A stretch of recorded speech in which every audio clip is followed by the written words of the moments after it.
అసలు ఏం చేస్తున్నాడో ఆయనకు అర్థమవుతుందో లేదో తెలియదు ట్రంప్. భారతదేశం మీద 25% వేశాడు. అదేమంటే నువ్వు రష్యాతో అన్నాడు. పాకిస్తాన్ మీద మరి 19% ఎందుకు వేశాడు? వాడు చైనాతో ఉన్నందుక. మరి వాళ్ళతోనే కలిసి తాగుతూనుంది. మరొక విచిత్రమైనటువంటి పాయింట్ ఏంటంటే, పాకిస్తాన్ దగ్గర ఆయిల్ కొనుక్కునే స్థాయికి వస్తారేమో చూసుకోండి అని మాట్లాడాడు. రష్యా దగ్గర నుంచి ఆయిల్ వస్తుంటే పాకిస్తాన్ నుంచి ఎందుకు కొంటారు? పాకిస్తాన్ అంత తక్కువగా అమ్ముకుంటుందా? ఇరాన్ దగ్గర ఆయిల్ ఇప్పుడు భారతదేశం కనుక మరింత సీరియస్గా ముందుకెళ్తే ఇరాన్ దగ్గర నుంచి రష్యా దగ్గర నుంచి ఆయిల్ కొనుక్కుందంటే అడుక్కు తినేది అమెరికానే.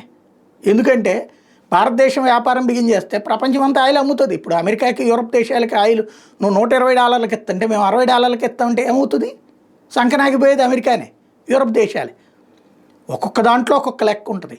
నువ్వు బెదిరించే కొద్దీ బెదిరిపోతానికి ఇక్కడ భయపడేవాడేవాడు లేడు. ఎందుకంటే 145 కోట్ల మార్కెట్. నువ్వు ఒక వస్తువు ఉత్పత్తి చేస్తే అమ్ముకోవాల్సింది నా దగ్గరే.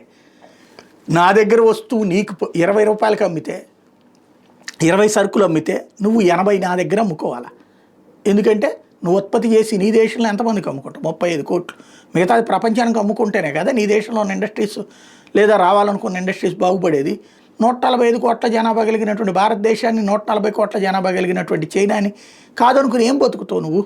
ఏం వ్యాపారం చేస్తావు నువ్వు? చేసుకుని నువ్వే రోజుకి 10 అంటావా, లేకపోతే 10 బట్టలు వేసుకు తిరుగుతావా? కామన్ థింగ్ ఇది. కాకపోతే అహంకారంతో చేస్తాను అంటే నష్టపోయేది ఎవరు?